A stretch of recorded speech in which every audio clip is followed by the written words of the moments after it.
Hi boys and girls, I'm here to read you chapter 3 of our new mystery book. Yesterday, last time we read chapter 2, we met a man who owns the jewelry store, and he felt that some of his employees must be stealing the diamonds. So he's trying to figure out what's going on. So he said that he was going to hire Maya and Jerry to work in his store and keep an eye on his employees. So let's start. Chapter 3. The investigation begins.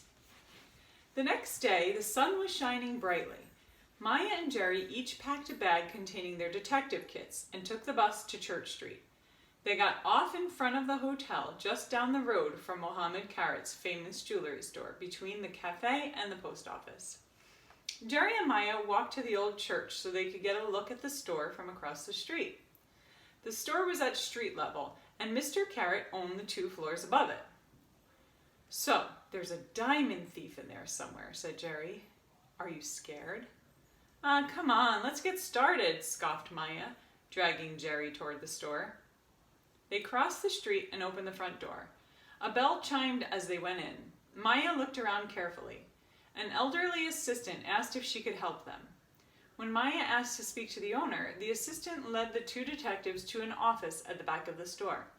The assistant knocked on the door to the office. "Come in," they heard Mohammed Carrot call. Maya opened the door and Mohammed Carrot stood up from behind his desk. He walked toward them with his arms outstretched. "I'm so glad to see you," he cried. Then he lowered his voice and whispered, "Another diamond disappeared yesterday. That's the 6th. I can't understand how they do it. I need your help now more than ever." Jerry noticed the elderly woman lingering in the doorway. She seemed to be listening curiously. "You may go back to the front, Vivian," said Mohammed Carrot, shutting the door behind her. "Let's get started," said Jerry as they settled down on the big brown sofa. "Could you tell us about the people who work here and what a typical day in the store is like?" Mohammed Carrot took out his handkerchief and blew his nose loudly. He walked to his desk, opened one of the drawers, and took out a few photos. "The store opens at 10 o'clock a.m. and closes at 6 o'clock p.m. At some point during that time, a diamond disappears. The whole thing is impossible to explain. I'm going mad," he yelled. Mr. Carrot, please try to calm down," said Maya. "Excuse me," Mr. Carrot said as he collected himself. "Other than myself, there are 3 people who work here." And here's a picture of, I guess, the older woman who works in the store. Okay. Mohammed Carrot passed one of the photos to Jerry and Maya. "Vivian Leander, store assistant." That's the woman that I just showed you the picture. "You've already met her. She's the one who showed you to my office. Vivian works in front of the store and helps the customers. She's been with the business for many years and has always done an excellent job. But she ran into some trouble last year. Her house burned down, and I believe the insurance company is refusing to pay her any money," exclaimed Mohammed Carrot. Apparently, Vivian was behind on home insurance payments, so now she's short on cash. Just last week, she came into my office and asked for a raise. I would be happy to help her, but as I'm sure you can understand, there's no way I can afford a raise now. Jerry scratched his nose with his pen and made a note in his notebook. "Suspect's motive. Vivian Leander needs money." So a motive is a reason why someone would do something. So he thinks that her motive is because she doesn't have enough money, and maybe that's why she would steal the diamonds. Mohammed Carrot passed them another photo. Okay, so the first photo was this one, Vivian. And now he passed him another photo. This one. Let's find out about this guy. "Danny Braveheart works on the 2nd floor just above the store," he continued. "He cleans and polishes the jewelry before it's sold. To be honest, Danny is a bit grumpy for my taste, but he's always on time and keeps things in order. He is a trustworthy employee. Danny's dad actually owned this store years and years ago." I'm going to show you the picture as I read. "He owned this store years and years ago," Mohammed Carrot went on.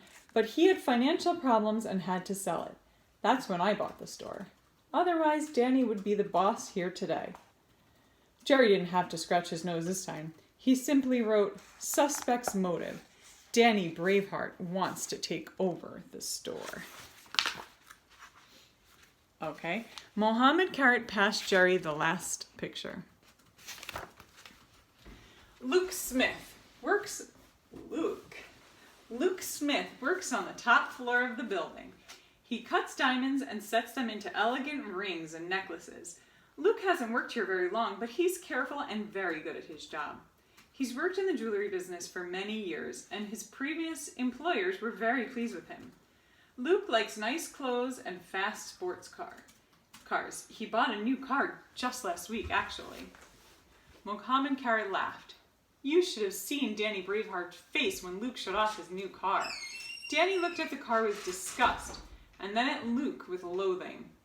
380 horsepower, Luke had bragged and patted the hood, to which Danny had replied, "You only need 1 horsepower if you choose the right one," and stormed off. None of us, Vivian, Luke, nor I, understood what he meant, continued Mohammed Carrot. Danny was definitely in one of his grumpy moods. But like I said, Luke Smith is a nice guy. He's into fitness. He's always going for a jog and carrying around an apple to snack on. Jerry wrote in his notebook, Luke Smith has plenty of money. Where does it come from?